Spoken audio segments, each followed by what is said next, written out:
The stars had always belonged to the Empire. For 6,000 years, they had spread across the galaxy like a dark wave, swallowing planet after planet. They had crushed civilizations that built towers of crystal. They had enslaved species that could move objects with their minds. They had burned worlds that refused to kneel. Nothing had ever stopped them. Nothing had ever made them afraid. Fleet Commander stood on the bridge of his flagship, the Devastator, and watched the stars blur past the viewing window. He was old for nearly 300 years, and his gray scales showed the scars of countless battles. 40 planets had fallen under his command. 40 species now served the Empire because of him. He was the greatest warrior his people had ever produced, and he knew it. "Commander," said Lieutenant, a young officer with bright green scales who sat at the navigation console. "We will arrive at the target system in 6 hours." Nodded slowly. "Tell me about this planet again." Pulled up the data on his screen. Target 7749, a small blue world in a quiet corner of the galaxy. 1 sun, 1 moon. The planet is mostly covered in water. Our long-range scans detected primitive radio signals and basic satellite technology. The inhabitants appear to be soft-skinned bipeds. Population is approximately 8 billion. 8 billion, repeated. That is a lot of slaves. Yes, Commander. The High Council believes this world will provide excellent labor for the mining colonies in Sector 9. Smiled, showing his rows of sharp teeth. This would be an easy conquest. The species on this planet had not even left their own solar system yet. They were still playing with radio waves while the commanded fleets of thousands. It was almost sad, really. These creatures had no idea what was coming for them. Behind the Devastator, 200 warships followed in perfect formation. Each ship carried enough firepower to level a continent. Each ship held thousands of soldiers ready to march across the planet's surface. The fleet was a hammer, and this little blue world was about to be crushed beneath it. Far across the galaxy, on that same little blue world, life continued as it always had. In a small town in Kansas, a man named Danny was teaching his daughter how to ride a bicycle. The autumn sun was warm on his face, and the leaves on the trees had turned gold and red. His daughter Emma was 7 years old, with brown hair tied in 2 braids and a determined look in her eyes. "Don't let go, Daddy," she shouted as she pedaled down the sidewalk. "I won't let go," Danny promised, jogging beside her with his hand on the back of her seat. But he did let go just for a moment, and Emma kept pedaling. She was doing it. She was riding all by herself. "Daddy, Daddy, look, I'm doing it." Danny laughed and clapped his hands. "You're doing it, baby. Keep going." Emma rode all the way to the end of the street before she lost her balance and tumbled onto the grass. Danny ran to her, his heart pounding, but she was already getting up and laughing. "Can we do it again?" she asked. "We can do it 100 times," Danny said, lifting her back onto the bike. He had no idea that somewhere far above the sky, beyond the moon and the stars, a fleet of alien warships was racing toward his home. In Washington, D.C., the sun was setting over the Capitol. Lisa Morgan, the Secretary of Defense, sat in her office reading through a stack of reports. She was a tall woman with gray hair and sharp eyes that missed nothing. She had served in the military for 20 years before entering politics, and she still carried herself like a soldier. Her assistant knocked on the door. "Ma'am, you have a meeting with the Joint Chiefs in 15 minutes." "Thank you, Peter," Lisa said without looking up. "Tell them I'll be there." The reports on her desk were routine: military exercises in the Pacific, a new weapons contract that needed her signature, intelligence updates from around the world. Nothing unusual, nothing to worry about. Lisa rubbed her eyes and took a sip of cold coffee. It had been a long day, and she was looking forward to going home and getting some sleep.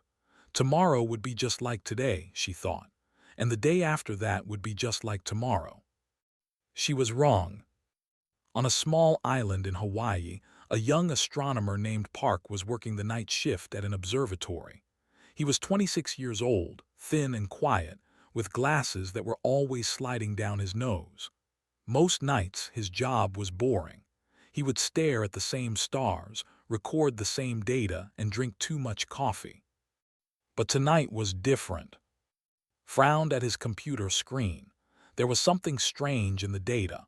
A cluster of objects had appeared near the moon, moving in formation. They were too big to be asteroids and too organized to be debris. "What the hell?" muttered. He adjusted the telescope and looked again. The objects were still there, and they were getting closer. Picked up the phone and called his supervisor. "Dr. Adams, yeah, I know it's late, but you need to see this. There's something near the moon. I don't know what it is, but it's big, really big." 3 hours later, observatories around the world were tracking the same objects.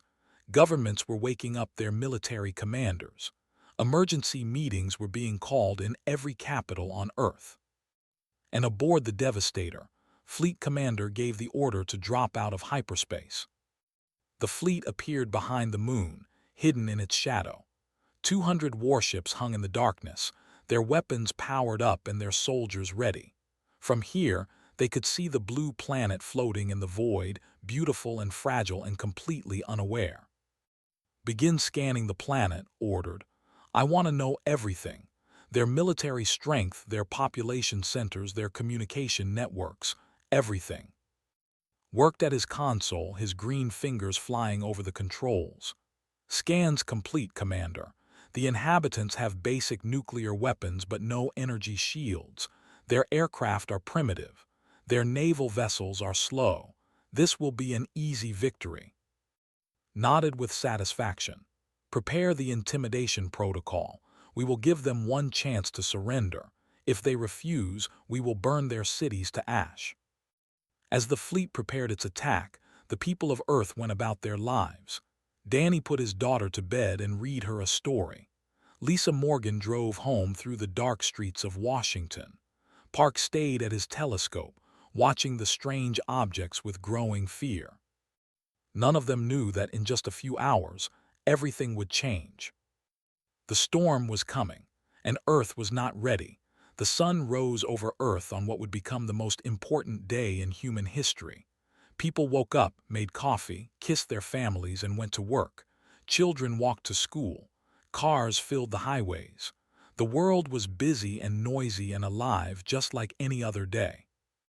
Then the aliens came.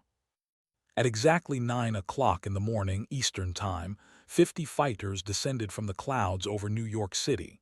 They were black and sleek, shaped like arrowheads, and they moved without any sound.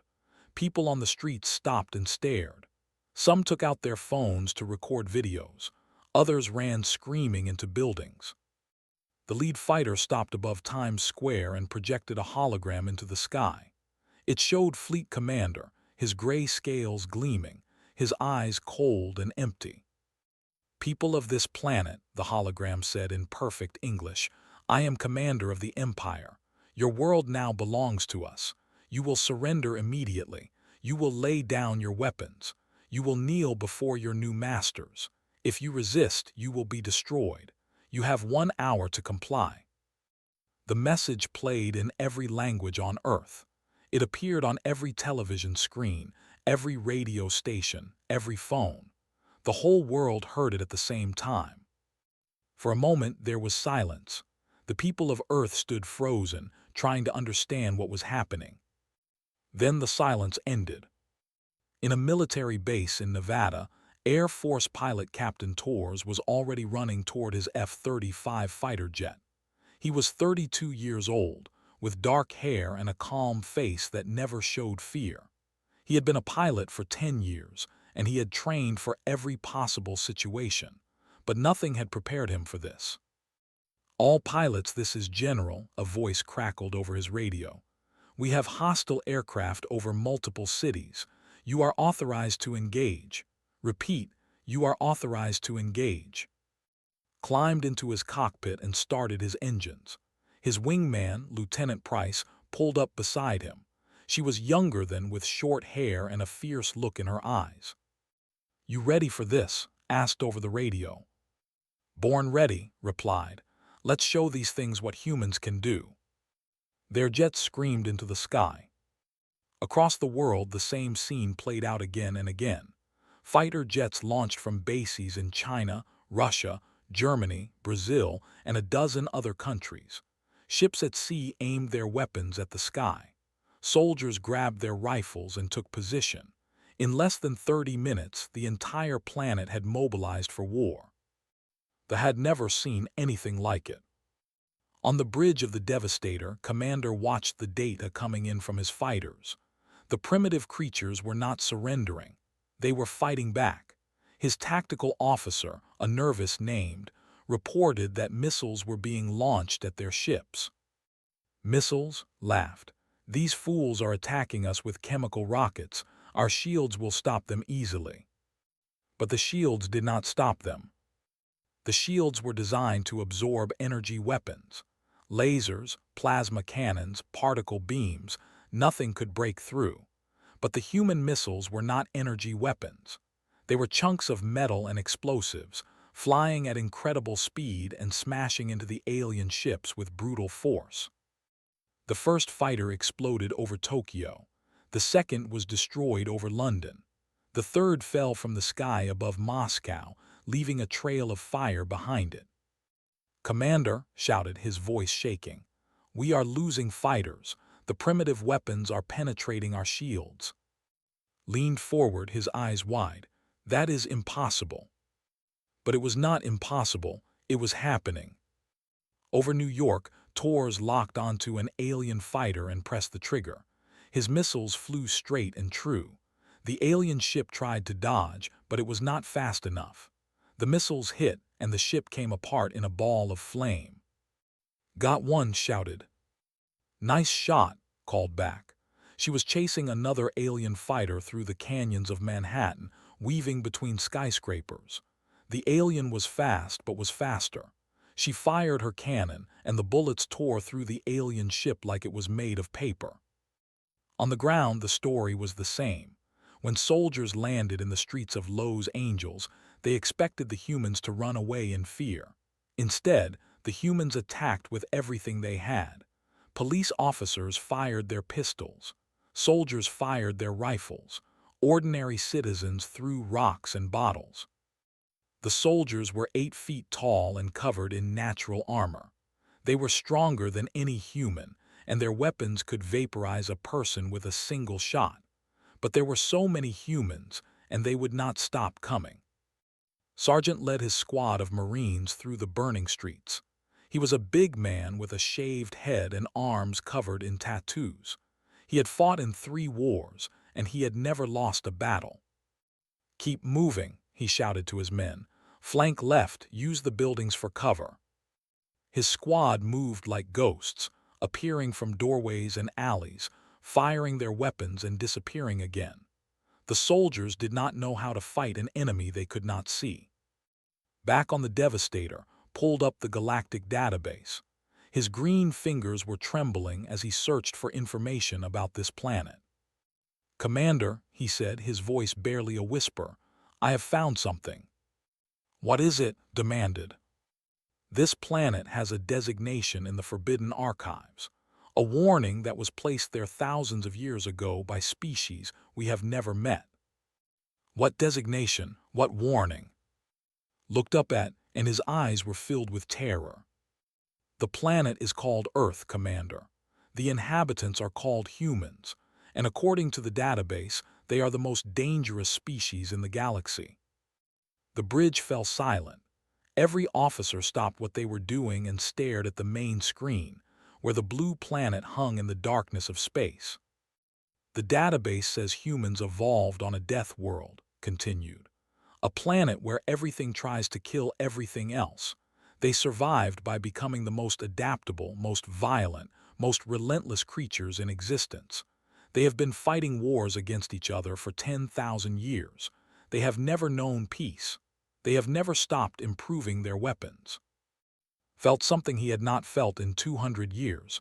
He felt fear. Why was I not told about this? He shouted. Why did the High Council send us to attack this planet?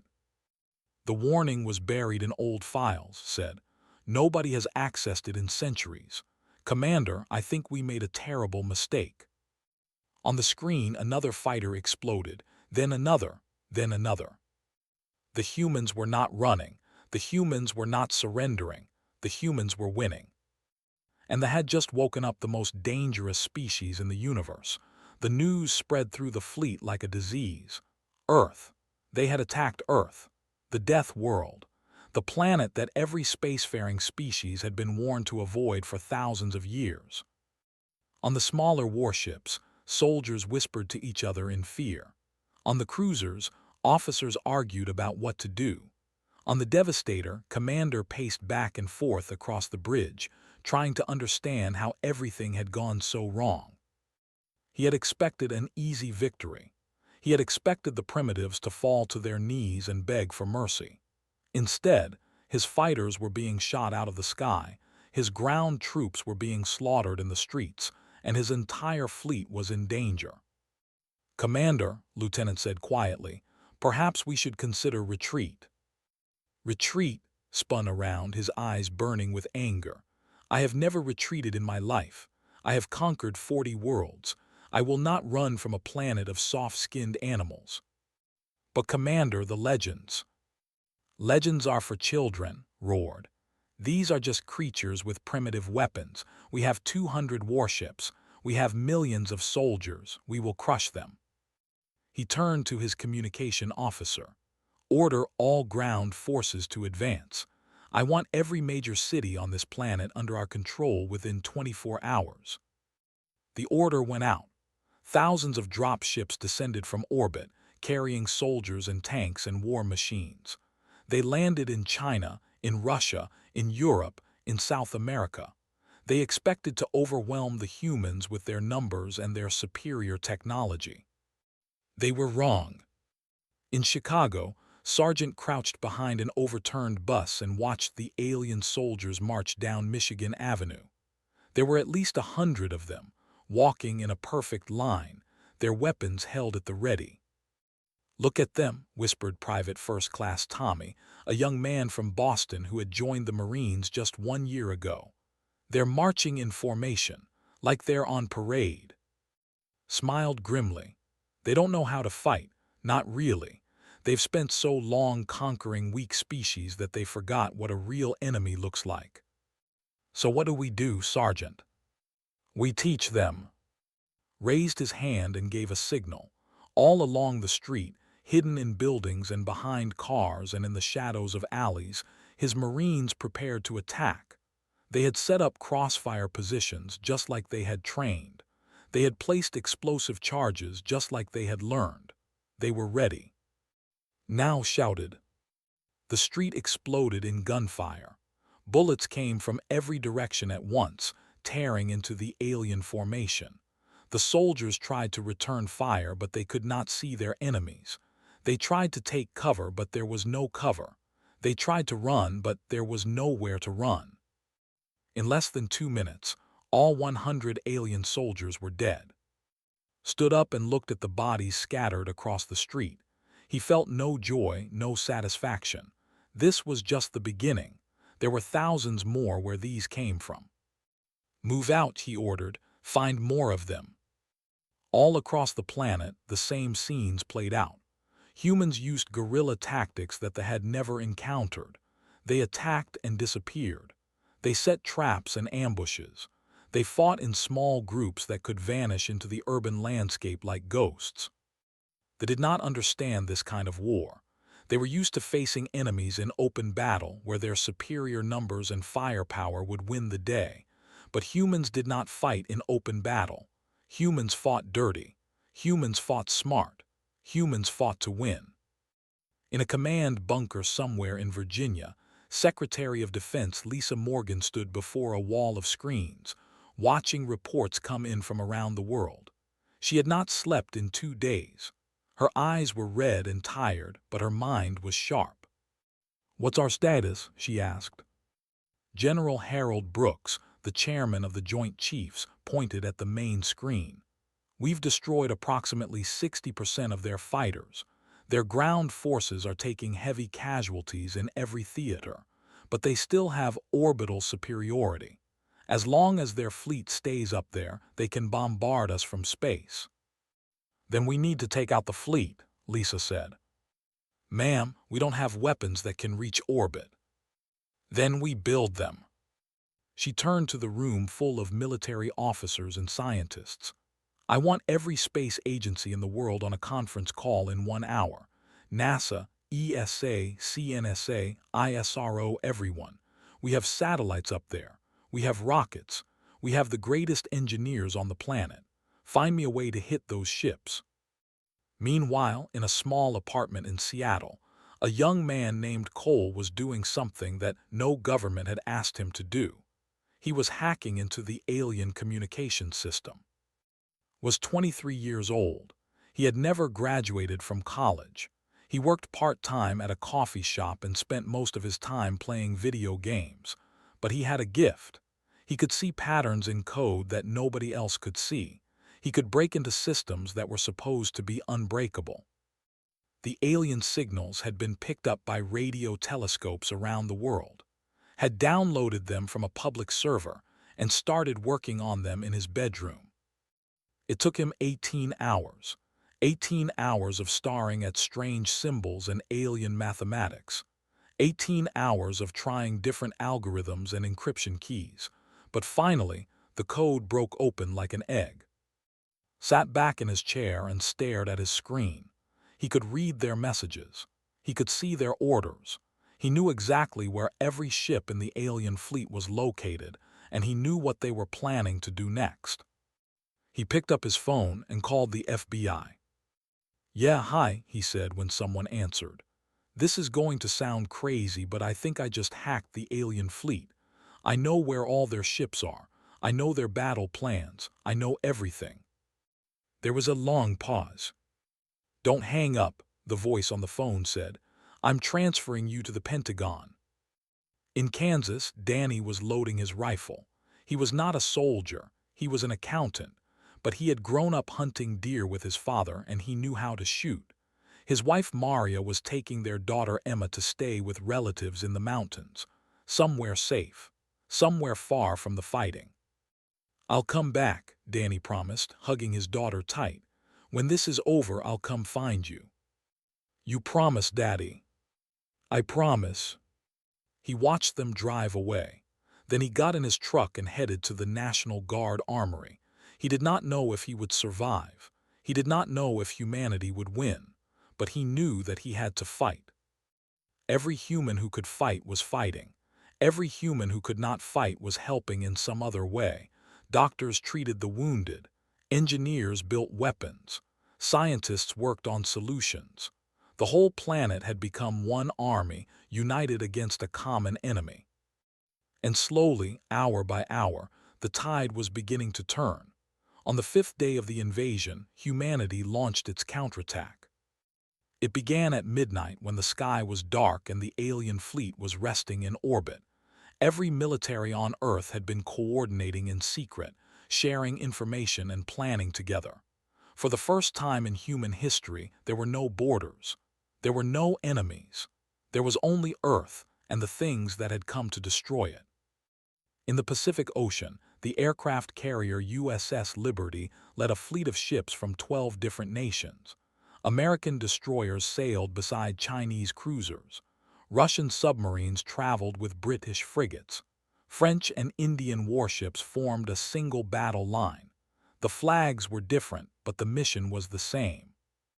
Admiral Stone stood on the bridge of the Liberty and watched the sun rise over the water. She was 55 years old, with silver hair and a voice that could command respect from anyone. She had spent her whole career preparing for war. Now she was fighting a war that nobody had ever imagined. All ships report ready, Admiral, her executive officer said. Good, picked up the radio. This is Admiral Stone to all vessels. At exactly 600 we begin Operation Counterstrike. Our targets are the alien ground positions in Southeast Asia. Air support will hit them first. Then we move in with missiles and naval guns. We hit them hard, we hit them fast, and we do not stop until every last one of them is dead or running. Is that understood?" A chorus of voices answered in a dozen languages. "Yes, Admiral, understood, ready to fight." "Then let's show these bastards what a united Earth can do." At 600, the sky filled with aircraft. Fighter jets from every nation flew in formation, painting the clouds with their trails. Bombers carried loads of heavy explosives. Helicopters transported special forces teams to their targets. Captain Torres led a squadron of American jets toward an alien landing zone in Vietnam. Beside him flew pilots from Japan, South Korea, and Australia. They had trained together for only 2 days, but they moved like a single machine. "All right, everyone," said over the radio. "Targets are 1 minute out. Remember, their shields can't stop kinetic weapons. Hit them with missiles, hit them with bullets, hit them with anything that moves fast and hits hard. Let's go." The squadron dove toward the ground. The alien base appeared below them, a sprawling complex of strange buildings and parked ships. Soldiers were running in every direction, trying to reach their weapons and their vehicles. They were too slow. Missiles rained down from the sky. Explosions ripped through the alien base, sending debris flying in every direction. The pilots made pass after pass, dropping bombs and firing cannons until there was nothing left but smoke and fire. "Target destroyed," reported, moving to secondary targets. All across Asia, the same destruction was happening. Allied forces struck at alien positions with overwhelming firepower. Tanks rolled over alien barricades. Infantry stormed alien strongholds. Artillery turned alien camps into craters. And in orbit, something even more spectacular was about to happen. Cole stood in a control room at NASA headquarters, surrounded by engineers and military officers. On the screens in front of him, they could see the alien fleet hanging in space. Thanks to hacking, they knew exactly where every ship was positioned. They knew which ships were damaged and which were still at full strength. They knew everything. "Are we ready?" asked Dr. Sarah, the lead engineer on the project. "Ready," said. He had not slept in 3 days, but his fingers were steady on the keyboard. "The satellites are in position. The kinetic rods are loaded. On your order." Lisa Morgan's voice came through the speaker. "You have authorization. Fire at will. Press the button." For years, some countries had been secretly placing weapons in orbit. They were not bombs or missiles. They were something simpler and far more deadly. They were rods of tungsten, heavy metal poles, each one the size of a telephone pole. They had no explosives, no fuel, nothing that could fail. They were just chunks of metal that could be dropped from space. But when those chunks of metal fell through the atmosphere, they accelerated to incredible speeds. And when they hit their targets, they carried more energy than a nuclear bomb. The rods fell toward the alien fleet. On the Devastator, warning alarms screamed throughout the ship. Lieutenant stared at his scanner in disbelief. "Commander, objects incoming from orbit. They're moving too fast to intercept." "What objects?" demanded. "We destroyed their satellites." "Not all of them. Commander, they're not satellites, they're weapons." The first rod struck a cruiser at the edge of the fleet. The ship did not explode. It was simply gone.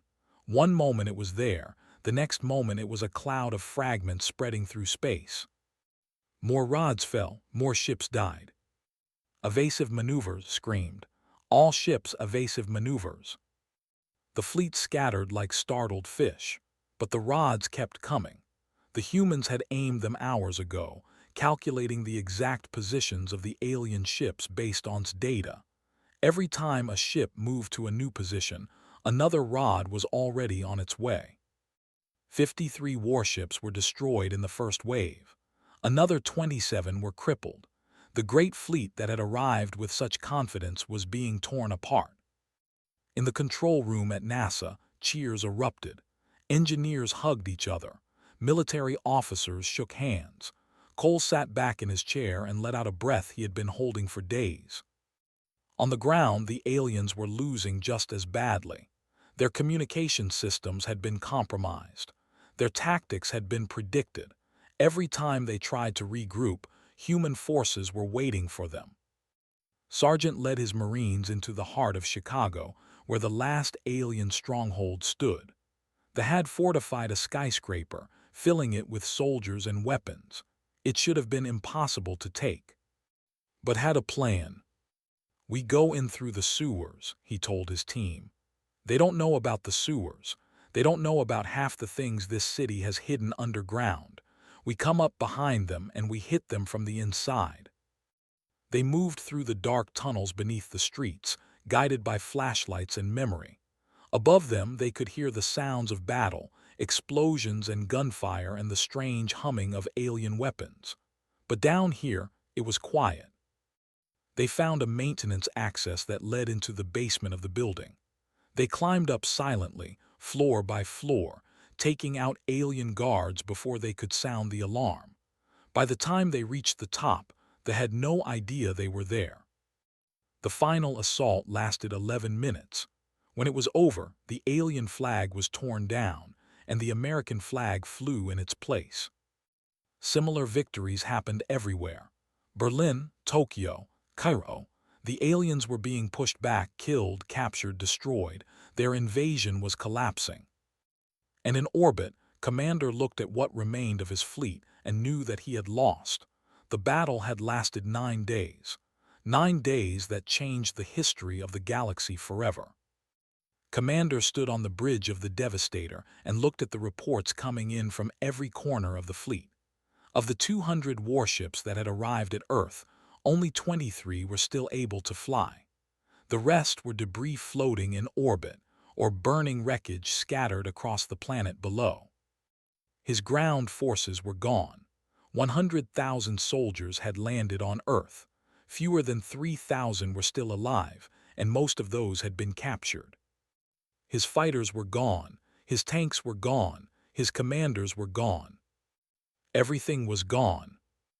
Lieutenant approached him slowly, his green scales pale with exhaustion and fear. "Commander," he said quietly, "the High Council is demanding a report. They want to know why we have not conquered the planet." Laughed. It was a bitter, empty sound. "Tell them the truth. Tell them we attacked the wrong planet. Tell them we woke up something that should have been left sleeping.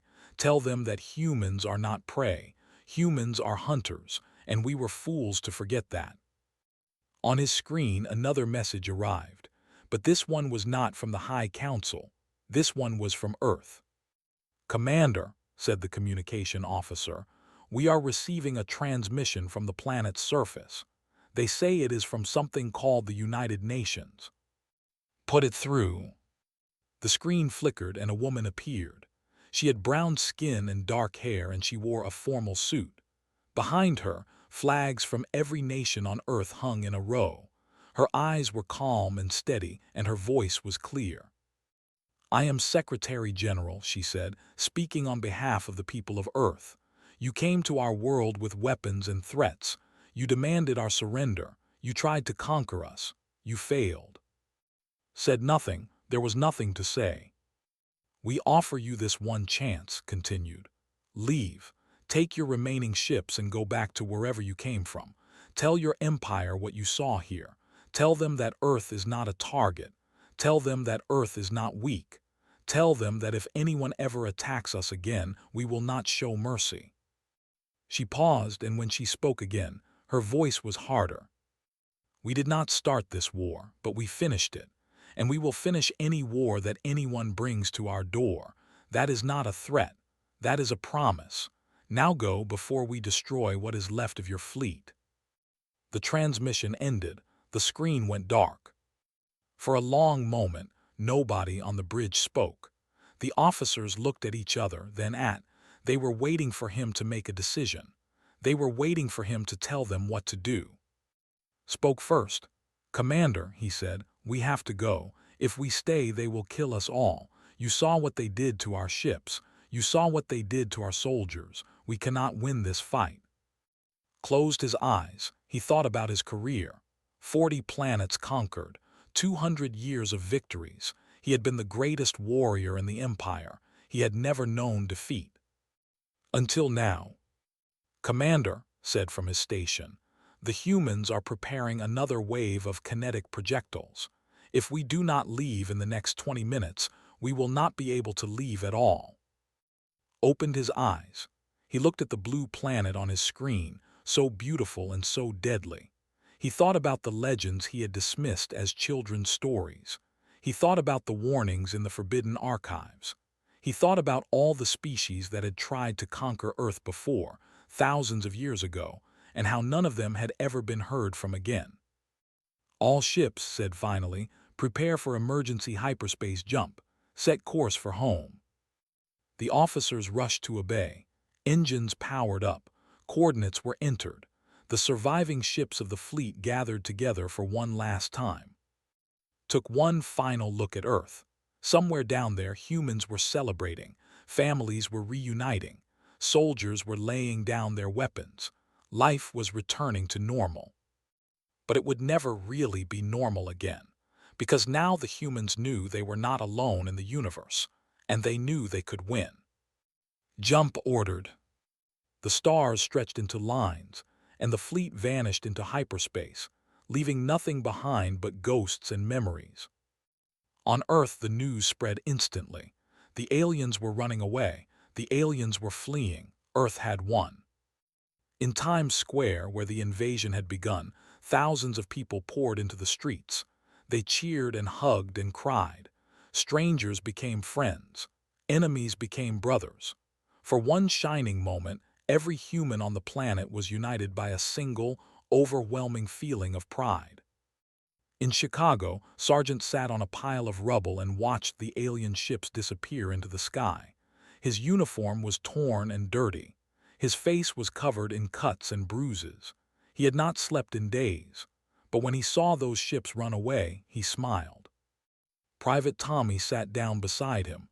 "We did it, Sergeant. We actually did it." "Yeah," said, "we did."